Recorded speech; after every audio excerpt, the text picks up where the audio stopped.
RUU Daerah Khusus Jakarta diklaim sebagai usul inisiatif DPR dalam rapat paripurna DPR Selasa kemarin. Tapi rancangan undang-undang ini dikritik karena dinilai mengancam demokrasi. Salah satunya karena meniadakan pemilihan langsung gubernur dan wakil gubernur Jakarta.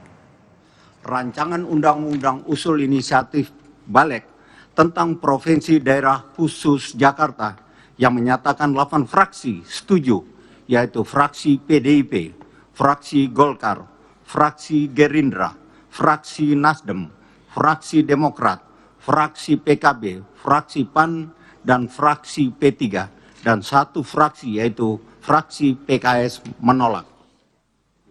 DPR berencana mengubah proses pemilihan bagi pimpinan daerah khusus Jakarta dari proses langsung oleh rakyat menjadi penunjukan oleh Presiden di dalam RUU Daerah Khusus Jakarta.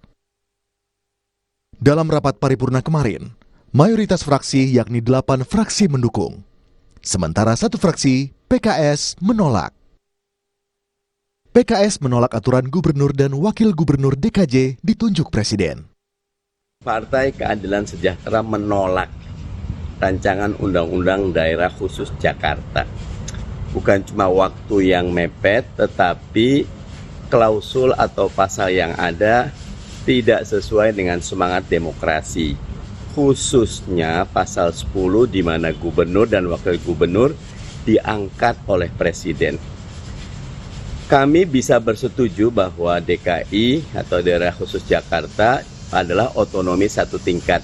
Cuma milih DPR provinsi dan gubernur. Tapi kalau gubernurnya diangkat, berarti itu mengebiri hak demokrasi warga Jakarta.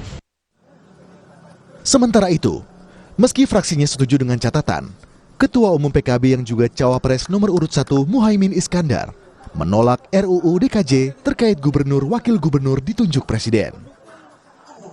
Menurut Muhaimin, hal tersebut berbahaya bagi demokrasi. Jadi memang ada draft yang menginginkan Pilkada DKI ditunjuk oleh pemerintah pusat. Kami menolak total. Kami dan insya Allah mayoritas fraksi akan menolak karena itu terlalu dipaksakan waktunya. Kita harus butuh persiapan yang baik sehingga tidak seperti itu. Ya itu bahaya. Apabila dalam posisi yang menuju persiapan demokrasi yang lebih baik, harus diberi ruang yang lebih baik lagi. Setidaknya ada 2 pasal dalam RUU DKJ yang dinilai bermasalah. Pertama, soal penunjukan pengangkatan dan pemberhentian gubernur dan wakil gubernur oleh Presiden dengan memperhatikan usul DPRD. Mekanisme ini dikritik karena pemilihan gubernur dan wakilnya tak lagi melalui pemilu kepala daerah atau rakyat tidak bisa memilih secara langsung.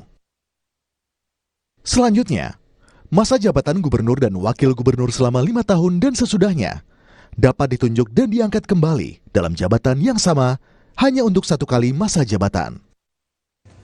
Setelah diusulkan DPR, pemerintah kini menunggu surat resmi terkait naskah RUU DKJ. Menurut Istana, setelah surat DPR diterima, Presiden akan menunjuk menteri untuk membahas dan membuat daftar inventarisasi masalah. Saat ini pemerintah menunggu surat dari DPR yang biasanya disertai dengan rancangan atau draft dari RUU itu.